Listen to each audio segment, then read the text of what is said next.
Hey there, John Cottrell here of MBODY Yoga, and I'm getting ready for our next soft flow yoga practice.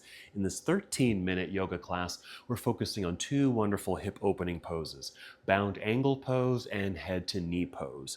We'll ease into the flow with some gentle movement to help the body warm up, and then we'll settle into these poses to stretch the hips, the inner thighs, and your hamstrings. Bound angle pose helps create space through the hips and your groin, while head to knee pose gives us a beautiful stretch along the back of your legs and into the spine. It's slow, it's accessible, and it's really a nice way to release tension in the lower half of the body while reconnecting with your breath. And if you're enjoying these classes and want to keep practicing together, go ahead and like this video and subscribe to the channel. All right, roll out your yoga mat, roll credits, let's get started.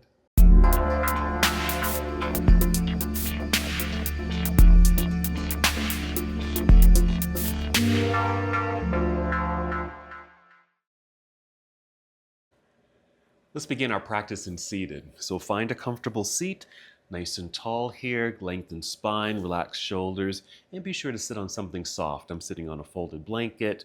You can even sit on a bolster. I'm just going to take a few moments, get into breath. You can close your eyes for this as you take your journey inside of self. Or you can keep your eyes open, maybe just take a soft gaze forward or downward at the ground.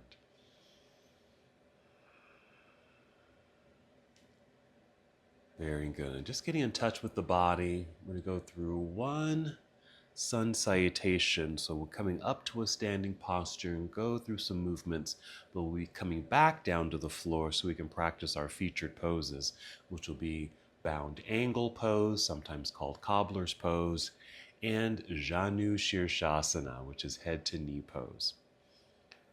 All right, let's inhale, extend the arms out and up. Big stretch, exhale, extend the arms out and back down. Just go ahead and do that 2 more times. Just an opportunity just to create movement, moving with breath, feeling that mobility through the shoulders. And 1 more. Very good. All right, just make it a simple transition to your hands and knees just to warm up the spine and the pelvis.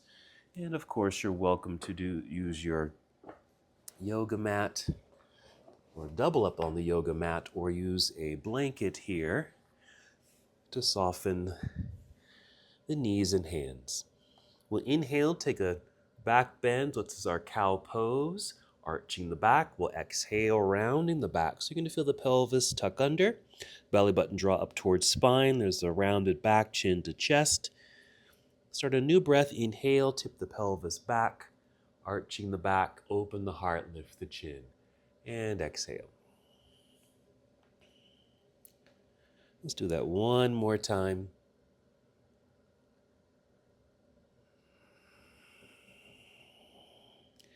And just pause briefly in this neutral tabletop posture.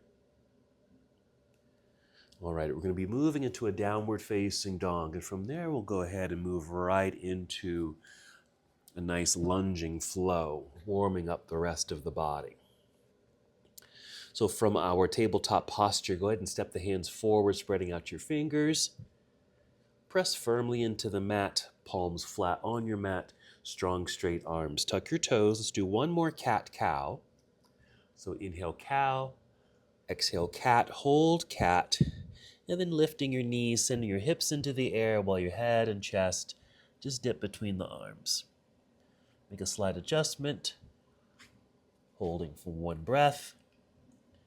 And here comes our first lunge. Inhale, extend your right leg into the air. And exhale, stepping through, landing at the top. We'll turn left heel to the floor, shifting weight back, firmly planted on both feet. Lift the hands, reach out and up. And exhale, opening to Warrior 2. Let's hang out for a moment in Warrior 2. Make some adjustments if you need to. I'm taking my feet a little bit wider. Really getting into the legs here. Go ahead and relax the arms. Since we're going to hold this for a bit so you can really feel the strength and the stretch quality that's already happening in the legs. Really just a nice warm up before we get into our featured poses. Let's go ahead and take a side angle since we're here. So reaching out, angled upper body, rotate the arms. I'm just bracing my forearm against my inner right thigh, left hand reaching into the air. And when I am bracing, I'm actually pushing my arm against the leg, creating some leverage to help open, but also increases a little stretch in that inner leg. Let's take a breath in. Exhale, lift, turn, free the hands and fold. Hands to the floor, rise up onto your tiptoes behind you so you're in this runner's lunge for a moment. Slide right foot back. And we'll bend the knees and hips into the air, returning to down dog. Let's do the other side right away. Inhale, extend left leg up. And exhale, left foot to the top of the mat, right heel to the earth. Again, shifting weight, back foot, balance, so you can easily rise with the breath into Warrior One. And here's our opening to Warrior Two. Same thing, I'm just going to take my feet a bit wider, deepening this lunge. Nice and tall, outstretched arms, just to be sure I've arrived in the pose. We're going to hold it for a little bit longer, so feel free to relax the arms if you'd like. Feeling the endurance and strength building in the legs, thighs, hips.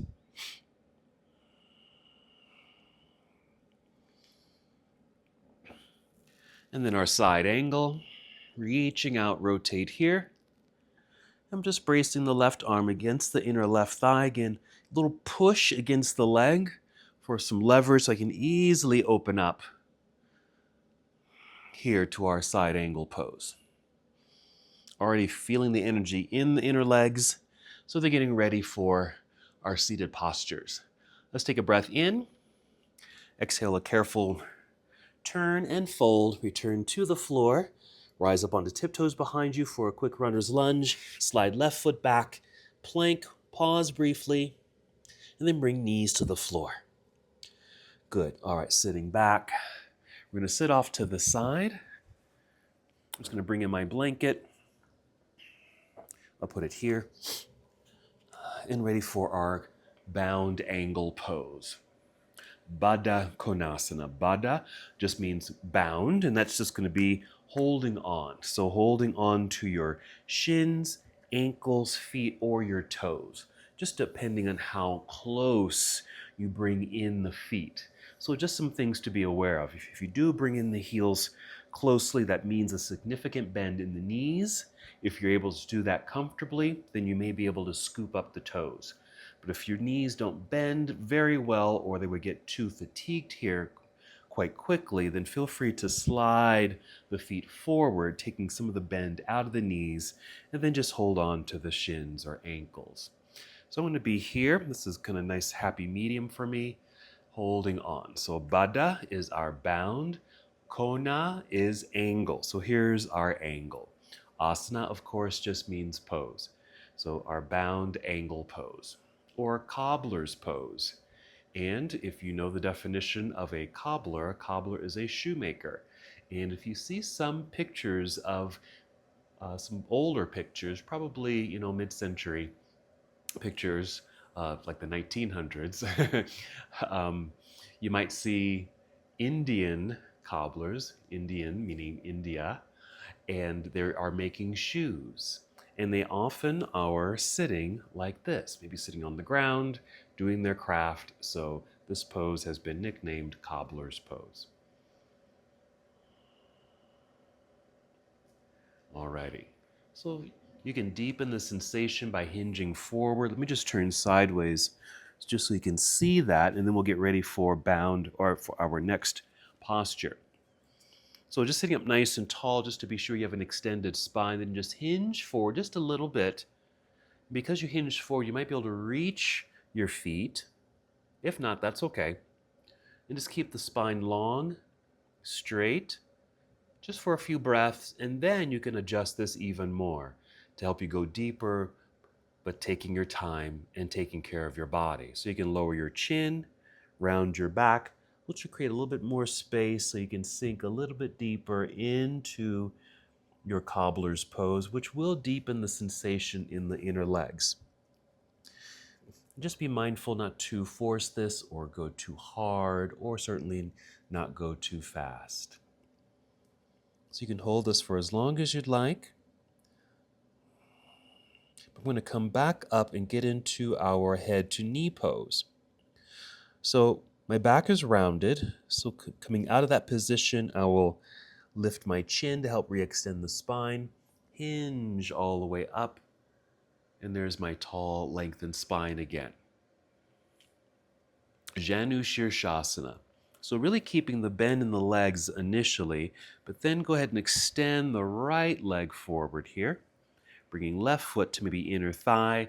Again, if this doesn't bend well in the knee, then you can send that foot farther down. And don't worry if this knee doesn't touch the ground. You can use like a pillow or a rolled up towel or a yoga block right there. So Janu is your knee, Shirsha is your head. So Janu Sirsasana, or head to knee pose. I'm going to modify this. So I'm going to inhale, extend the arms up, exhale, hinge forward just a little bit, and just go ahead and bring the hands down. Noticing I didn't go down too far. So you can see my head is definitely not reaching my knee, and you don't have to do that. I'm just going to go a little further. But just like the bound angle pose, you can lower your chin, round your back, just to take you a little lower and deeper. Now I'm really feeling a wonderful stretch in my right hamstring. And I just have to mention this is one of my favorite poses because at least 3 significant things are happening. Yes, I'm getting that hamstring stretch, nice hip opener on the bent knee side, and because my back is rounded, I'm going down, I'm getting a good back stretch. So just holding here for a few breaths. And my right leg, just to point out, is pretty straight, but you can even bend this right knee if you need to. Alrighty. I'm going to lift the chin, re-extend the spine, lift a little bit, engage the core so I can support my body as I reach out with my free hands, and then rise up, reaching up into the air, and bring the arms back down. I'm just going to go ahead and do the other side, so extending the left leg, bending the right knee, bringing it in.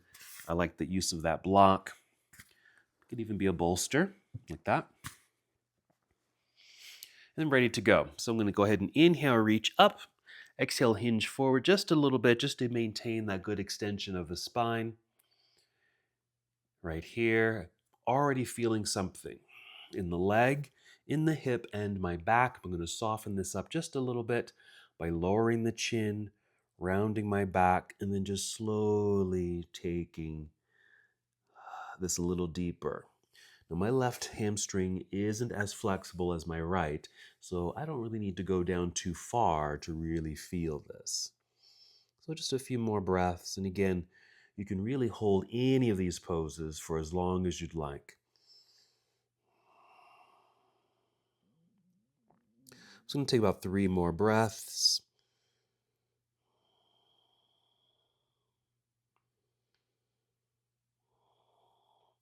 And when I'm ready to come out of the pose, simply lifting the chin to help re-extend the spine, engaging core a bit so I can free my hands, reach forward, then inhale, rise back up, and exhale, arms down to my side. I'm just going to return either to cobbler's pose or just crossing the legs to finish up our practice.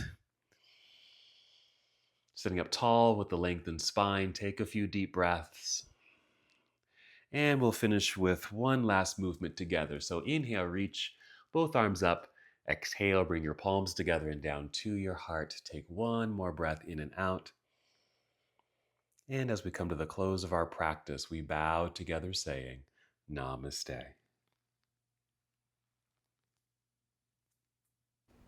Thank you so much for watching and participating in this yoga lesson. To help us with the channel so we can continue to bring you more content, please like the video and subscribe to the channel. It's really appreciated. Namaste.